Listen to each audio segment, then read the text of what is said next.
16세기 독일의 위대한 화가였던 이 알브레히트 듈러는 그림에는 두 가지 목적이 있다 이렇게 말했어요. 화가 자신이 말했어요.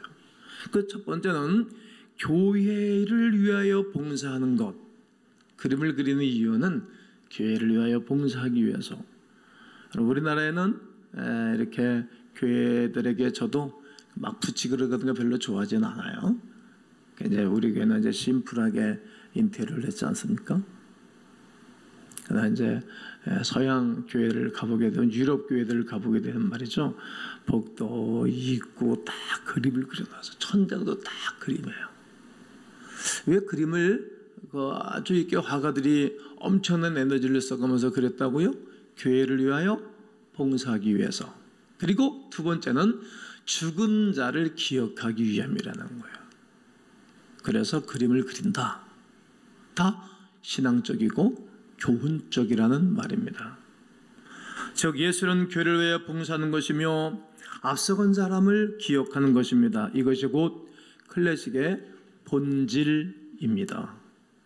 앞서간 자를 기억하며 되새기며 적용하는 오늘 하나님의 사람들이 되기를 원합니다. 한국교회가 나온 위대한 신앙의 인물이 있다면 누구를 말씀하시겠습니까? 많은 분들이 계시지만 사랑의 원자탄이라고 말씀한 칭호가 붙은 손양은 목사님을 오늘 저는 소개하고자 합니다. 그분이 남긴 신앙과 믿음의 유산을 나눌 것입니다. 손 목사님은 1902년도에 태어났습니다. 그리고 1950년도에 순교하기까지 48세의 나이를 살았습니다. 요즘으로도 보면 목사님으로서는 짧은 생애를 살다 가신 거죠. 그러나 그의 삶은 모범적으로 제시한 위대한 믿음의 선배가 되겠습니다. 그는 6세부터 교회를 다니기 시작해서 15세에 호주의 선교사인 맹호론 선교사에게 세례를 받습니다. 그의 아버지는 3.1 운동을 하다가 형무소에 투옥되자마자 다니던 학교를 중퇴하기도 했고 19세에 2년 동안 일본으로 가서 유학을 하고 돌아오기도 하였습니다. 이 기간 동안 다녔던 동양 선교교회에 출석을 했는데 이때 많은 것을 경험하였습니다. 노방전들을 했고 나병 환자들을 위해서 섬겼습니다. 금식과 전도를 통해서 나는 평생토록 전도자로 살겠노라고 다짐하였습니다. 21세에 귀국한 뒤 진주에는 경남 성경학원에서 공부를 했고 그때 만났던 큰 거성이 있는데 추기철 목사님이십니다.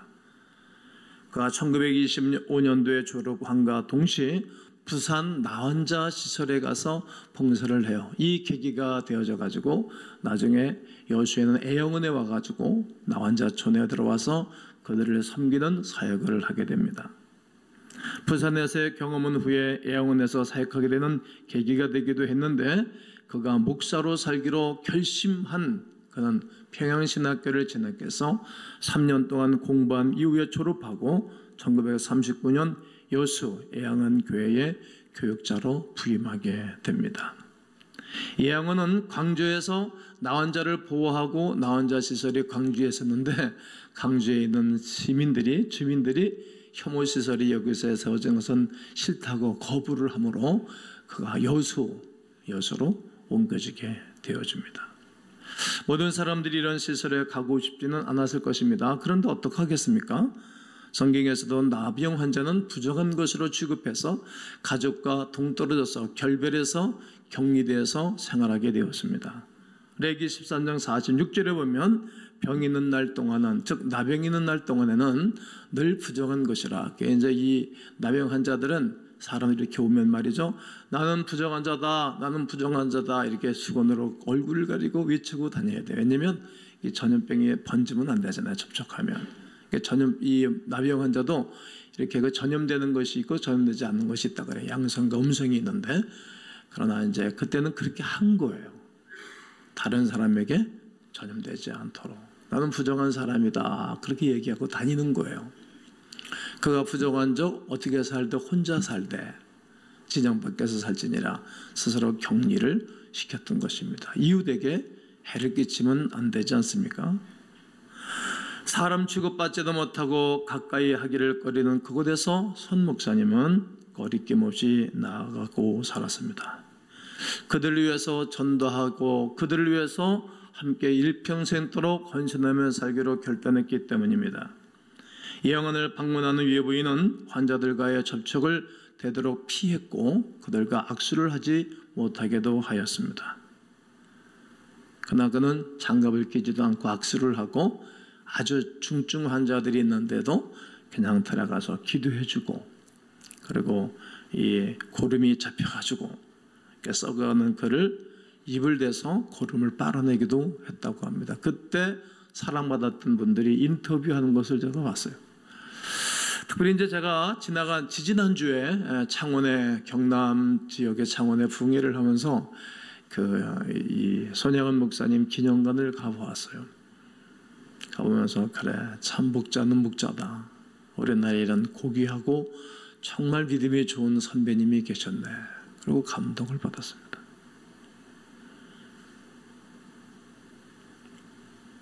단지 나병이라는 이유만으로 학대받고 가족과 이별하고 고통과 큰 아픔 가운데 살아가고 있는 그들에게 하늘의 소망, 변하지 아니하는 영원한 하늘의 소망의 복음을 그들에게 심겨준 것입니다. 그래서 그는 흉측한 물거리 환자들에게도 사랑을 투닫고 전염이라는 위험에도 불구하고 중환자실에를 그냥 거침없이 출입을 하였답니다. 예언에서 시작했던 1940년 9월 그는 신사참배를 거부하는 이유로 그가 5년 동안 투옥 생활을 해야 했습니다. 그리고 1945년 8월 17일 석방되어서 애영원으로 돌아왔고 그때 목사 안수를 받음으로 다시 목회자의 삶을 살게 됩니다. 그러나 이 시기에 두 아들이 죽게 되어지는 일이 벌어집니다. 해방 뒤에 얼마나 혼란스럽겠습니까? 항상 소란한 거예요. 어지럽고 말이죠. 정치, 사회적으로 대립하며 혼란했습니다. 그때는 좌익과 그리고 우익, 공산주의 사상과 민주주의 사상이 대립을 해서 아주 혼란스러웠어요. 그것 때문에 전쟁이라는 거 아닙니까? 대한민국의 전쟁은 내란입니까? 전쟁입니까? 전쟁이지. 북쪽에서 남한을 침공해 내려온 것 아닙니까? 역사를 분명히 알아야 되고 그 역사 속에 공산주의 사람들은 민주주의 사람들을 수없이 죽인 거예요. 지금도 그 아픔은 남아 있는 것입니다. 해방 후 공산당을 비롯하여 자익 활동이 불법화되자 이들 세력은 사회적으로 불안감을 계속 조성했습니다. 여러분, 국가에 불안감을 조성하는 것이 좋은 일입니까? 여러분, 회사 생활하는데 회사가 불안감을 조성하는 것이 회사를 살아가는 사람입니까? 몸담아 신앙생활하는 교회를 불안을 조성하고 어지럽게 하는 사람이 좋은 사람입니까? 그렇지 않습니다. 전쟁이 종식되고 그리고 좌익이 밀려나니까 불안을 조성하면서 민주주의, 우익을 계속 공격한 것입니다. 그때 많은 기독교인들이 희생을 당했는데 그때 손양은 목사님의 두 아들도 좌익 학생들에게 죽임을 당하게 된 것입니다. 얼마나 마음이 아팠겠습니까? 얼마나 분노하지 않겠습니까? 자신의 아들 하나라도 먼저 죽게 되어지면 부모들은 가슴에 묻는다고 하는데 두 아들이 잘못된 사상의 학생들로 하여금 죽임을 당하게 되었으니 얼마나 힘들고 어렵겠습니까? 그때 우리 이 손 목사님은 부산에서 집회 중이었는데 이 소식을 듣고 고쳐 움직이지를 않아요. 깊은 기도를 하는 거예요. 저는 개인적으로 교회적으로 이런저런 일이 있을 때마다 저는 말을 하지 않아요.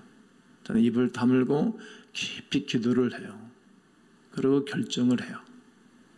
결정하고 난 다음에는 제가 물불 가리지 않죠. 그 누구도 나를 막지 못하도록 하고 저는 지도자로서 꿋꿋하게 오늘까지 교회를 끌어왔고 앞으로도 그렇게 갈 거예요. 손 목사님이 그랬던 것입니다. 그때 말씀이 묵상한 말씀이 오늘 읽은 본문입니다. 마태복음 18장 22절입니다. 다 함께 읽겠습니다. 시작. 예수께서 이르시되 내게 이르노니, 주님이 용서에 대해서 말씀하실 때 7번 아니라 유대인들은 7숫자를 좋아했잖아요. 7번 하면 됩니까? 이렇게 묻는 거예요. 아니야. 7번만이 아니라 7번을 70번까지라도 7 곱하기 70하면 7, 7에 49, 490번이잖아요. 490번이라도 용서해 주라는 겁니다. 무한장 끝까지 말해줘. 하나님이 우리를 무한장 끝까지 용서하신 것처럼, 그리고 예수 그리스도가 이 땅에 오셔서 죄인을 위하여 죽으시고 그리고 말없이 희생하신 것처럼 끝까지 용서해 주려는 겁니다. 두 아들을 죽인 범인을 양자로 삼기로 한 것입니다. 즉결 처분으로 사형을 앞두고 있던 범인을 구명하여 양자로 삼았습니다. 마치 죄악 가운데 있는 우리를 예수 그리스도를 통해서 구원해준 것처럼 그는 호의를 베풀고 사랑을 베풀어서 그 학생들을 추록시키고 양자로 삼습니다. 심지어 자신의 원수를 용서하고 사랑으로 감사하기까지 한 것입니다. 두 아들의 장례식장에서 그는 9가지 감사 제목을 써가지고 그 장례식에서 감사를 읽었습니다. 온통 눈물바다가 됐다는 거예요. 첫 번째가 나 같은 죄인이 혈통해서 순교의 자식이 나게 하셨으니 감사합니다. 허다한 많은 성도 중에서 어찌 이런 보배를 주께서 내게 주셨으니 주께 감사합니다. 3남 3녀 중에서도 가장 아름다운 두 아들을 바치게 하셔서 감사합니다. 하나들 순교도 귀한데 하물며 두 아들이 함께 순교하였으니 더욱 감사합니다. 예수 믿다가 평안히 죽는 것도 큰 복이건을 전도하다가 총살 순교 당하니 주님께 더욱 감사합니다. 미국 가려고 준비하던 두 아들, 유학을 보내려고 했는데 미국보다 더 좋은 천국 가게 하셔서 감사합니다. 내 아들의 순교의 열매로 무수한 천국의 아들들이 이 땅에 생길 것을 생각하니 감사합니다. 오늘도 저는 이 가문과 이 목사님에 대한 이야기를 하고 있지 않습니까? 이 같은 역경 속에서도 하나님의 사랑을 깨닫고 신뢰를 찾는 기쁜 마음, 여기 있는 믿음을 주시니 감사합니다. 이런 감사는 극한 고통 속에서도 거룩한 사랑을 실천하고자 하였던 고뇌에 찬 신앙 고백이었습니다. 손양원 목사님은 진정으로 그리스도의 사랑을 실천했던 참된 참신앙인이었기 때문에 두 아들의 장례식은 온통 눈물바다로 뒤범벅이 되었습니다. 1950년 6.25 사변이 일어났을 때 피난을 공고받았으나 손 목사님은 끝까지 교회에 남았다 그래요. 교회도 지켜야 되지만 병들어 행동이 부자연스럽던 이 나환자들을 두고 어떻게 나 혼자 피해서 살겠는가? 그럴 수 없다는 거죠. 끝까지 나환자들의 벗이 되어주기를 한 손 목사님은 1950년 9월 20일 공산당원들에게 체포당해서 그 이후로 순교를 당하게 됩니다. 그 역시 순교자의 길을 걷게 된 것입니다. 그는 자신의 안위를 전혀 구하지 않았습니다. 자기 혼자의 평안과 자기 혼자의 자유를 선언하지 않았습니다. 가난하고 외로운 이들의 버티기를 원했습니다. 병든 자와 함께 살고 하늘의 위로를 전하는 그냥 소박한 꿈을 가지고 한 목회자의, 한 신앙인의, 한 성도의 삶을 산 것입니다. 성도 여러분, 우리가 손양원 목사님을 통해서 무엇을 배울 수 있겠습니까? 요즘은 너무 사람들이 똑똑해 영악스러워요. 어쩌면 그렇게 가볍습니까? 잘 먹어서 체중들은 다 늘어났고 키들은 다 컸지만 그러나 삶이 얼마나 가벼운지 몰라요. 삶이 생각이 훅훅 날아다니잖아요. 토요일 되면 목사는 긴장을 하죠. 어제 제다반을 마치고 저녁 식사를 하고 너무 피곤한데 일찍 자면 또 일찍 깨니까 강요로 잠을 참다가 늦게 잠을 잤어요. 새벽 3시에 깨져가지고 새벽 3시에 깼는데 또 하나님이 은혜를 주시는 거예요. 사람은 고향이 좋다. 고향이. 내 고향을 쭉 갔는데 큰 논바닥에 아주 좋은 논이 있어요. 그 김매기를 내가 하더라고. 김매기를. 나 혼자 외롭게 혼자 김매기를 하는데 내가 나 혼자 하네. 이거 언제 다 하나. 근데 김을 논에서 빼면 말이에요. 이렇게 가운데쯤 논바닥에 이 뽑은 이 잡초를 쭉 뭉쳐가지고 발로 쿡 해가지고 땅속에 훅 묻어버려요. 그러면 썩어서 거름도 되고 다 들고 나올 수 없으니까 논 가장자리에는 논두렁으로 끼내 넣고. 그런데 제가 김매기를 하니까 또 다른 사람들에서 김매기하고 점점 사람들이 늘어나는 거예요. 그 몇 겠어요. 하나님이 무슨 꿈인가 몰라한테 말씀을 하려고 그러시는 거예요. 오늘 네 설교를 듣고 성도들이 잘못된 생각이 빠질 거다. 성도들 마음속에 잘못된 심겨 있는 것들이 빠져나갈 거다. 잡초를 다 빼내야, 잡초를 제거해줘야 곡식이 잘 여물고 잘 성실하고 소출이 있잖아요. 아침에 감사하면서 아침을 맞았어요. 주님, 오늘 김 목사의 설교를 들으면서 이 시대에 잘못된 생각, 잘못된 마음속에 숨겨진 것들이 뽑아지게 도와주세요. 오늘 저기서도 부흥성회를 하는데 신나는 교회 이정기 목사면서 설교를 하는데 성도들이 이번에 깨끗해지게 도와주세요. 삶의 열매가 있게 하시고 하늘의 열매, 땅의 열매가 있게 달라고 중보기도 하고 오늘 아침에 맞이했던 것입니다. 그렇습니다. 우리가 하늘의 위로 그리고 어떻게 하나님의 사람들이 살아갈 것인가에 대해서 늘 고민하고 생각해 보셔야 할 것 아니겠습니까? 어떻게 살아야 되겠습니까? 하나님만 의지하고 살아가는 것입니다. 그는 일평생도록 하나님 바라보고 그만을 의지하고 살아갔습니다. 그 믿음으로 자신의 신념을 지키며 살아갔습니다. 6.25 사변이 일어나 사람들이 그를 억지로 뱃머리까지 이끌고 가서 피난을 요구하고 성도들이 그렇게 권고했습니다. 그러나 말하기를 세상에 피난처가 어디 있겠는가? 우리의 피난처는 오직 예수뿐일세. 그리고 순교자의 길을 선택했던 것입니다. 나의 피난처 예수 의지해요. 나의 피난처 예수 의지해요. 가는 길에 거센 바람 몰아쳐와도 나의 피난처 예수 의지해요. 나의 피난처는 예수뿐이라는 거예요. 이게 신앙의 선진들의 고백이고 신앙이었습니다. 그리고 사랑을 실천해야 할 것입니다. 그는 나 혼자를 사랑했고 함께 아파했습니다. 교회 리더들은 모든 소그룹의 식구들, 교회교 선생님들은 자기 반의 교회학교 아이들을 사랑으로 실천하는 것입니다. 같이 아파하는 거예요. 끝까지 지키고 끝까지 함께 했던 것입니다.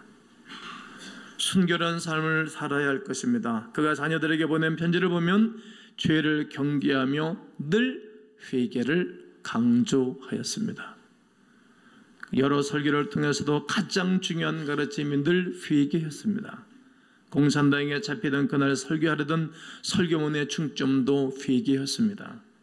사회 혼란과 민족 상전의 아픔 역시 회개하지 않아서 나라가 쪽이 나고 나라가 어려워졌다라고 그는 설교를 하였습니다. 늘 나의 죄요, 나의 부족함이라고 고백하고 살아야 됩니다. 또한 하나님의 공의로우심을 확신해야 할 것입니다.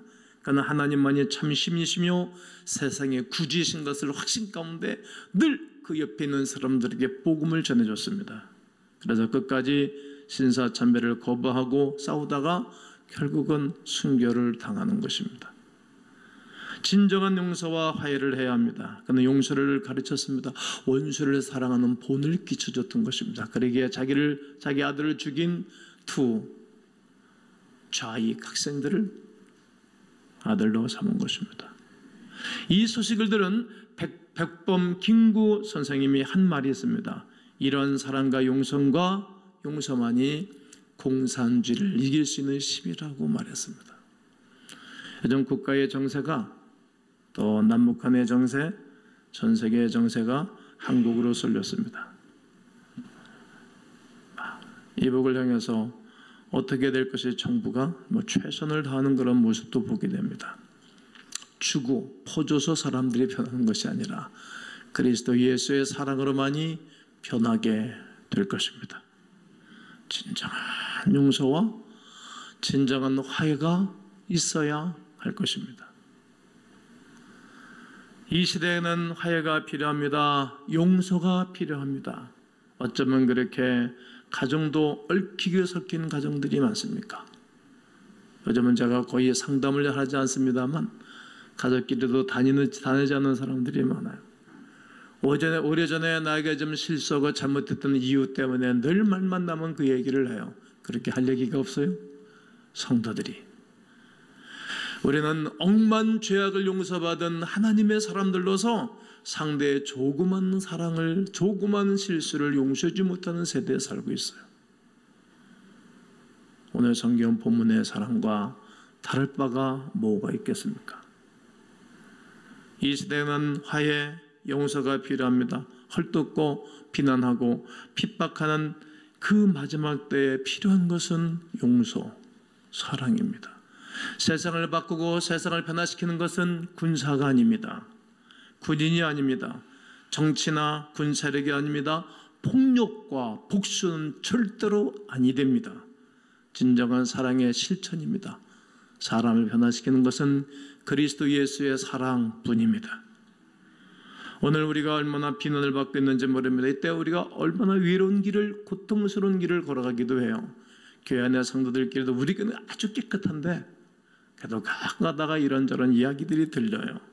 이때 우리가 어떻게 살아야 될 것을 보여주고 있지 않습니까? 나는 여러분과 제가 오늘 성도다운 성도의 삶을 지향하기를 원합니다. 그때 불신자들에게 감동을 줄 수 있겠지요. 내 옆에 있는 가족에게, 내 옆에 있는 분중들에게 감동 주지 못하는 삶은 너무나 이기적이라서 그래요. 너무 똑똑한 교인 난 좋아하지 않아요. 잘나고 말 잘하는 교인 좋아하지 않아요. 말없이 참고 무던히 기다려주는 사람을 좋아해요. 거기에 생명력이 있기 때문이죠. 이스라엘의 족장 중에 아브라함과 이삭, 야곱, 욥을 들 수 있어요. 아브라함은 정말 멋있는 아들 하나밖에 못 길러냈고 이삭도 하나밖에 못 길러냈어요. 야곱은 12를 길러냈어요. 야곱의 성향이 어떤 사람인지 아시죠?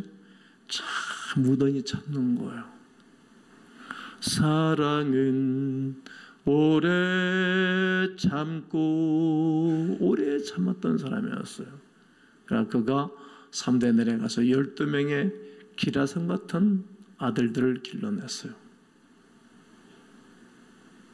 교회도 보면 어떤 목사가 좋은 교인들을 만들어냅니까?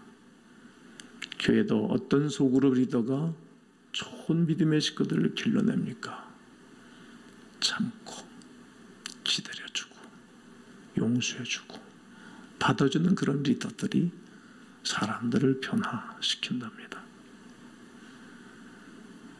오늘 우리는 이러한 신앙의 유산을 물려받아야 하지 않을까 생각해 보게 되었습니다. 이것이 영원한 하늘의 클래식입니다. 변하지 않는 진리요 변하지 않은 최고의 가치이기 때문입니다. 오늘 본문 33절을 보면 내가 너를 불쌍히 여긴 것 같이, 내가 너를 불쌍히 여긴 것 같이, 너도 네 동료를 불쌍히 여김이 마땅하지 아니하냐? 내가 너를 불쌍히 여겨서 그 엄청난 빚을 다 탕감해 준 것처럼 너도 네 동료 이웃을 불쌍히 여기는 것이 마땅한 일이다. 그리고 35절에서 너희가 각각 마음으로부터 형제를 용서하지 아니하면, 마음 중심서부터 형제와 이웃을 용서하지 아니하면 나의 하늘 아버지께서도, 하나님께서도 너에게 이와 같이 용서해 주지 않겠다는 것입니다. 나는 이 믿음의 길을 가기 위하여 자신의 삶으로 하나님의 사랑과 능력을 보여준 신앙의 선진의 클래식이 여러분들 한 주간 남은 생에 있게 되기를 주 예수의 이름으로 축원합니다.